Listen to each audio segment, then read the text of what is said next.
His worship, good afternoon, sir. Good afternoon, sir. There was some information circulating on social media that you are no longer with us. Since learning of that, and as you can see here, you're alive and well. What is your response to the persons who would have started that rumor? Well, I don't want to say persons. I know exactly what has happened. The truth is that one of my daughter, we have been out of touch for a little while because of some personal situations. And so I know her very well, trying to get my attention.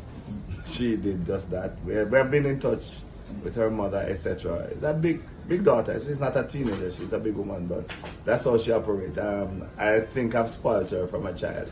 And so anytime she's not getting my attention, she throw a fit. And so she posted that. And that has what has triggered off most of the situations from morning. But I'm alive and well. I am going to live until I am old enough for them to put me in a wheelchair and drive me around the communities.